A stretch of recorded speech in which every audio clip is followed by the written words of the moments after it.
ಭಾರತೀಯ ಜನತಾ ಪಾರ್ಟಿ ಆಳಂದ ಮಂಡಲ ವತಿಯಿಂದ 10 ಗಂಟೆಗೆ ಮಾದಪ್ಪನ ಇತ್ತರ್ಗದಿಂದ ಆಳಂದದವರೆಗೆ ಪಾದಯಾತ್ರೆ ಮೂಲಕ ಜನಾಕ್ರೋಶ ಪಾದಯಾತ್ರೆಯನ್ನು ಹಮ್ಮಿಕೊಳ್ಳಲಾಯಿತು. ಜನವಿರೋಧಿ ಶಾಸಕ ಬಿಆರ್ ಪಾಟೀಲ್ ಹಾಗೂ ಅಧಿಕಾರಿಗಳು ಮಾಡುತ್ತಿರುವ ಭ್ರಷ್ಟಾಚಾರ, ದ್ವೇಷದ ರಾಜಕಾರಣ, ಅಧಿಕಾರ ದುರುಪಯೋಗ ಮತ್ತು ಕಾಂಗ್ರೆಸ್ ಸರ್ಕಾರದ ಜನವಿರೋಧಿ ನೀತಿಯನ್ನು ಖಂಡಿಸಿ ಜನಾಕ್ರೋಶ ಪಾದಯಾತ್ರೆಯನ್ನು ಕೈಗೊಳ್ಳಲಾಯಿತು. ಈ ಸಂದರ್ಭದಲ್ಲಿ ಬಿಜೆಪಿ ಜಿಲ್ಲಾಧ್ಯಕ್ಷ ಶಿವರಾಜ್ ಪಾಟೀಲ್, ರದ್ದೇವಡಗಿ, ಹರ್ಷಾನಂದ್ ಗುತ್ತೇದಾರ್, ಸುಭಾಷ್ ಗುತ್ತೇದಾರ್, ಸಂತೋಷ್ ಆದಿಮನಿ ಸೇರಿ ಇತರ ಕಾರ್ಯಕರ್ತರು ಉಪಸ್ಥಿತರಿದ್ದರು. ಮಲ್ಲಿಕಾರ್ಜುನ್ ಸಾಂಗೊಳಗಿ, NK24 ಕಲಬುರಗಿ.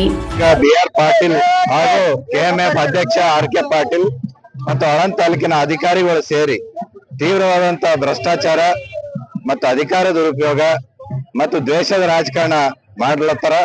ಅದಕ್ಕಾಗಿ ನಾವು ಈ ಜನ ಆಕ್ರೋಶ ಆಂದೋಲನ ಒಂದು ಪಾದಯಾತ್ರೆ ಹಮ್ಮಿಕೊಂಡಿದ್ದೀವಿ. ವಿಶೇಷವಾಗಿ ಆಳಂದದಲ್ಲಿ ಎಲ್ಲ ಸವಲತ್ತುಗಳು ಪಕ್ಷಪಾತದಿಂದ ಹಂಚಲಾಗತ್ತಾರ. ಯಾವ್ದನ್ನೂ ನಿಯಮ ಪಾಲನೆ ಮಾಡ್ತಾ ಇಲ್ಲ. ಬಡವರಿಗೆ, ರೈತರಿಗೆ ಏನೋ ನಿಯಮಾನುಸಾರ ಸಿಗ್ಬೇಕು, ಅವು ಸಿಗ್ತಾ ಇಲ್ಲ. ಮತ್ತು ಕಬ್ಬು ಬೆಳೆಗಾರರಿಗೆ ಕಡಿಮೆ ಬೆಲೆ ಕೊಡ್ಲಿಕತ್ತಾರ. ಈ Aland sugar factory BR Patil ಚಕಾರ ಎತ್ಲಕ್ ತಯಾರಿಲ್ಲ. ಯಾಕಂದ್ರ ಫ್ಯಾಕ್ಟ್ರಿದವ್ರ ಬಲ್ಲಿ ಅವ್ರು ಶಾಮೀಲಾಗ್ಯಾರ. ಮತ್ತು ನಮ್ಮ ಆಳಂದ್ ತಾಲೂಕಿನಾಗ ರೇಷನ್ ಕಾರ್ಡ್ಗಳು ಕಟ್ ಆಗ್ಯಾವ. ಮತ್ತು ವಕ್ಫ ಪಾಣಿದಾಗ ಏರ್ಸ್ಯಾರ. ವಕ್ಫ ಪಾಣಿದಾಗ ಏರ್ಸಿದ್ ರದ್ದು ಆಗ್ಬೇಕು. ಇಂಥ ಹಲವಾರು ಬೇಡಿಕೆಗಳು ಇಟ್ಕೊಂಡು ನಾವು ಈ ಜನಾಕ್ರೋಶ ಪಾದಯಾತ್ರೆ ಹಮ್ಮಿಕೊಂಡಿದ್ದೀವಿ. ಅದಕ್ಕೆ ಹೆಚ್ಚಿನ ಸಂಖ್ಯೆಯಲ್ಲಿ ತಾಲೂಕಿನ ಜನ ಕೂಡ ಬಂದಿದ್ದಾರೆ. ನಾಳೆ ಆಳಂದ್ ಬಸ್ ಸ್ಟ್ಯಾಂಡ್ ಎದುರುಗಡೆ ಚಲವಾದಿ ನಾರಾಯಣ ಸ್ವಾಮಿ ಅವ್ರ ವಿರೋಧ ಪಕ್ಷದ ನಾಯಕರ ಎದುರುಗಡೆ ಡಾಕ್ಯುಮೆಂಟ್ ಸಮೇತ ಅವ್ರು ಮಾಡಿರುವಂತ ಭ್ರಷ್ಟಾಚಾರಗಳು ಅಲ್ಲಿ ಬಯಲು ಮಾಡ್ತೀವಿ. ಇವೆಲ್ಲ ತನಿಖೆ ಮಾಡ್ಬೇಕು ಅಂತಂದು ಅಧಿಕಾರಿಗಳಿಗೆ ಕೊಟ್ಟಿವಿ. ಆದ್ರೆ ಅಧಿಕಾರಿಗಳು ಇಲ್ಲಿ ತನಕ ಏನು ತನಿಖೆ ಮಾಡ್ತಾ ಇಲ್ಲ. ಇದು ವಿರೋಧ ಪಕ್ಷ ನಾಯಕರಿಗೆ ಕೊಟ್ಟು ಮುಂದೆ ವಿಧಾನಸಭೆಯಲ್ಲಿ ಇವೆಲ್ಲ ಪ್ರಶ್ನೆ ಮಾಡಿಸಿ ಇಲ್ಲಿ ಏನ್ ಅಧಿಕಾರಿಗಳು ಭ್ರಷ್ಟಾಚಾರ ಮಾಡ್ಯಾರ ಮತ್ತು ಆರ್.ಕೆ. ಪಾಟೀಲ್, ಬಿಆರ್ ಪಾಟೀಲ್ ಮಾಡ್ಯಾರ ಅವರಿಗೆ ತಕ್ಕ ಶಿಕ್ಷೆ ಆಗುವ ನಿಟ್ಟಿನಲ್ಲಿ ನಮ್ಮ ಹೋರಾಟ ನಿರಂತರವಾಗಿ ನಡೀತದೆ ಅಂತ ಮುಖಾಂತರ ನಾವು ಏನು ತನಿಖೆ ಮಾಡ್ರಿ ಅಂತಂದ್ ಕಂಪ್ಲೇಂಟ್ ಕೊಟ್ಟಿವಿ. ಅವು ನಿಷ್ಪಕ್ಷಪಾತವಾಗಿ ತನಿಖೆ ಆದ್ರ ಇವ್ರು ಬಿಆರ್ ಪಾಟೀಲ್ ಅಲ್ಲ ಆರ್.ಕೆ. ಪಾಟೀಲ್ ಜೈಲ್ನಾಗ ಇರ್ತಾರ. ಇವ್ರು ಜೈಲಿಗೆ ಹೋಗ್ತಾರ. ನೇಮಕಾತಿ ಏನ್ KMF ನಾಗ ನೇಮಕಾತಿ ಮಾಡ್ಕೊಂಡಾರ ಅಕ್ರಮವಾಗಿ. ಆ ಅಕ್ರಮದಾಗ ಇವ್ರು ಜೈಲಿಗೆ ಹೋಗ್ತಾರ. ಆದ್ರೆ ತನಿಖೆ ಮಾಡಕ್ ಬಿಡಲ್ಲಾಗ್ಯಾರ ಇವ್ರು. ಮತ್ತ ಅಭಿವೃದ್ಧಿ ಏನ್ ಮಾಡ್ಲತ್ತಾರ? ನಮ್ ತಂದೆಯವ್ರದ್ದು ಏನ್ 300 ಕೋಟಿ ಉಳಿದಿತ್ತು ಅವೇ ಬರೇ ಬದಲಾವಣೆ ಮಾಡಿ ಅವೇ ಪೂಜೆ ಮಾಡ್ಲಿಕತ್ತಾರ. ಅವ್ರ ತಂದಿದ್ದು ಶೂನ್ಯ ಅದ ತಾಲೂಕಾಗ. ಅವ್ರು ಸಲಹೆಗಾರ ಆಗ್ಯಾರ ಮುಖ್ಯಮಂತ್ರಿದು. ಏನ್ ಸಲಹೆಗಾರ? ಇವ್ರು ಕಾಟಾಚಾರ ತಾಳ್ಲಾರ್ದೆ ಸುಮ್ಮೊಂದ್ ಪದವಿ ಕೊಟ್ಟಾರ. ನಿನ್ನೆ ಖರ್ಗೆ ಅವ್ರನ್ನು ಇವ್ರಿಗೆ ಬೈದಾರ. ಏನಂತಂದ್ರೆ ಇವ್ರ ಹೆಸರು ಟೀಕಾಚಾರ್ಯ ಅಂತಂದ್ ಇಟ್ಟಾರ. ಇವ್ರು ನಮ್ ತಾಲೂಕ ಕೀರ್ತಿ ಇದು ಟೀಕಾಚಾರ್ಯ ಅಂತಂದು. ಇವ್ರು ಬಿಆರ್ ಪಾಟೀಲ್ದು ಇಷ್ಟು ದೊಡ್ಡ ನಾಯಕರ ಅಂತಂದ್ ಹೇಳ್ಕೊತಾರ. ಆದ್ರೆ ನಮ್ದು ಮರ್ಯಾದೆ ಇಟ್ಟಿಲ್ಲ ಆಳಂದ್ ತಾಲೂಕ. ಅದಕ್ಕೆ ಇವ್ರು ಮಾತಾಡೋಕ ನೈತಿಕತೆ ಇಲ್ಲ.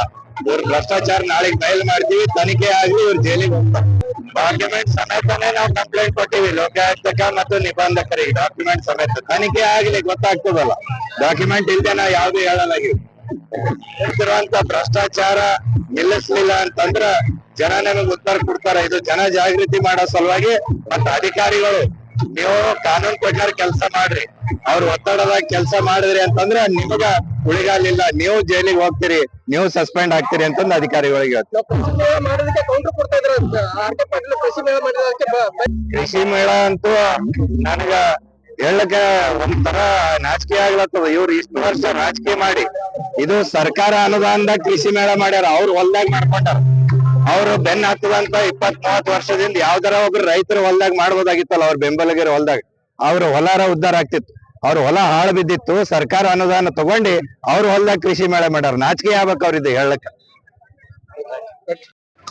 ಎಲ್ರಿಗೂ ನಮಸ್ಕಾರ. ಜನ ಆಕ್ರೋಶಗೊಂಡಿದೆ.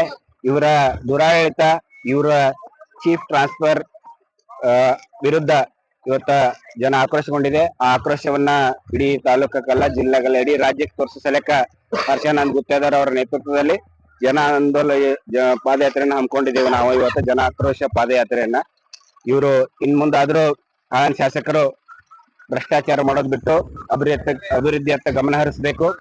ಇನ್ ಮುಂದೆ ಈ ಹೋರಾಟ ಕಾಯಮ ನಿಮ್ಮ ಒಂದು ಭ್ರಷ್ಟಾಚಾರ ವಿರುದ್ಧ ನಮ್ಮ ಹೋರಾಟ ಯಾವಾಗ ಇದ್ದೇ ಇರುತ್ತೆ ಅಂತ ಅವರಿಗೆ ನಾವು ಈ ಮುಖಾಂತರ ಎಚ್ಚರಿಕೆ ಕೊಡ್ತಾ ಇದ್ದೀವಿ. ಇನ್ ಮುಂದೆ ನಿಮ್ದು ಯಾವುದೇ ದುರಾಡಳಿತವನ್ನ ಸಹಿಸಿಕೊಂಡು ಸುಮ್ಮಿರಲ್ಲ ತಾಲೂಕು ಜನತೆ ಇದನ್ನ ಖಂಡಿಸ್ತದೆ ಅಂತ ಹೇಳಿ ಇವತ್ತು ನಾವು ಪಾದಯಾತ್ರೆಯನ್ನು ಹಮ್ಮಿಕೊಂಡಿದ್ದೀವಿ.